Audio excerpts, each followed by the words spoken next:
चलिए आज एक ऐसे प्रेम की कहानी में चलते हैं जो इतना गहरा है, इतना गहरा कि एक पल की जुदाई भी आग की तरह लगती है। ये कहानी है ब्रह्म वैवर्त पुराण से। कहानी दिव्य प्रेम की, एक श्राप से पैदा हुए वियोग की, और हाँ, उसी वियोग में छिपे एक अटूट वादे की। ये जो शब्द है ना राधा के, ये सब कुछ बयां कर देते हैं। सोचिए, ये कोई आम लगाव नहीं है। ये तो वो एकता है जहां एक पल का फासला भी बर्दाश्त नहीं होता। और यही प्रेम, यही एहसास इस पूरी कहानी की नींव है। तो कहानी शुरू होती है गोलोक से, एक ऐसी दिव्य जगह जहां दुख या जुदाई का नामो निशान नहीं है। यहाँ राधा और कृष्ण का प्रेम एकदम परफेक्ट है, शुद्ध, संपूर्ण, एक ऐसा आदर्श जिसे कोई तोड़ नहीं सकता, या शायद कोई तोड़ सकता था। लेकिन देखिए, इस परफेक्ट प्रेम में भी एक इंसानी एहसास, जलन, अपनी जगह बना ही लेती है। होता ये है कि राधा कृष्ण को विरजा नाम की एक दूसरी गोपी के साथ देख लेती हैं, बस, और उनके मन में एक ऐसी आग भड़क उठती है जो सब कुछ बदलने वाली थी। अब राधा गुस्से में कृष्ण का सामना करने के लिए आगे बढ़ती हैं, लेकिन बीच में आ जाते हैं कृष्ण के पक्के दोस्त श्री दामा।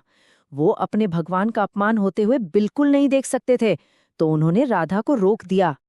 और बस यहीं से कहानी एक ऐसा मोड़ लेती है जिसके बारे में किसी ने सोचा भी नहीं होगा। ये टकराव सिर्फ राधा और श्रीदामा के बीच का नहीं था, नहीं, ये एक ऐसी घटना थी जिसका असर पूरे ब्रह्मांड पर पड़ने वाला था।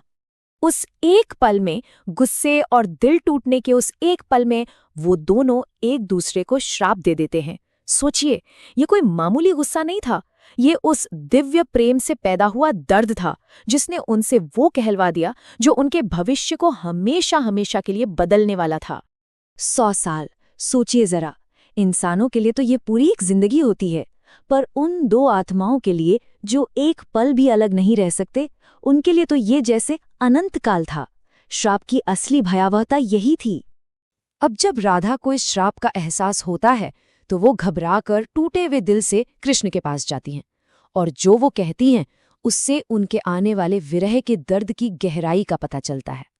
यहाँ आकर ना समय का सारा गणित ही बदल जाता है। राधा के लिए कृष्ण के बिना एक एक पल 100 युगों के बराबर है। इससे पता चलता है कि उनका वजूद, उनकी पूरी हस्ती कृष्ण से किस कदर जुड़ी हुई थी। वो ये नहीं कह रही हैं कि वो कृष्ण से प्रेम करती हैं, नहीं, वो कह रही हैं कि वो कृष्ण है ही। उनका दिल, उनकी आत्मा, उनका शरीर, सब कुछ कृष्ण है। अब जब एकता इतनी गहरी हो तो जुदाई का ख्याल भी नामुमकिन लगता है ना। अब राधा के इस दर्द और इस डर के जवाब में कृष्ण सिर्फ तसल्ली नहीं देते, वो एक बहुत गहरा आध्यात्मिक सच सामने रखते हैं। एक ऐसा ज्ञान जो न सिर्फ राधा के डर को दूर करेगा, बल्कि उनके रिश्ते की असलियत को, उसके सार को हमेशा के लिए परिभाषित कर देगा। कृष्ण उन्हें आत्मा और प्रकृति के सिद्धांत से समझाते हैं। वो कहते हैं, मैं आत्मा हूं, मतलब वो शाश्वत चेतना जो दिखती नहीं पर है, और तुम प्रकृति हो, यानी उस चेतना का शरीर, उसका रूप, मतलब एक के बिना दूसरे का कोई वजूद ही नहीं है। वो दोनों एक ही सिक्के के दो पहलू हैं। और इसे समझाने के लिए वो कितने सुंदर उदाहरण देते हैं, जैसे दूध से सफेदी को अलग नहीं कर सकते, या आग से उसकी गर्मी को, या फिर धरती से उसकी सुगंध को। वो ये बता रहे हैं कि उनका रिश्ता कोई बाहरी चीज नहीं है, वो तो एक दूसरे का हिस्सा है, एक ही सच के दो पहलू। और फिर कृष्ण वो वादा करते हैं जो सबसे जरूरी है। वो कहते हैं, प्रिय, भले ही हम 100 साल तक शरीर से अलग रहेंगे, हम अपने सपनों में बार बार मिलेंगे। ये एक यकीन है, एक आश्वासन कि जो रिश्ता आत्मा का हो वो कभी टूट नहीं सकता।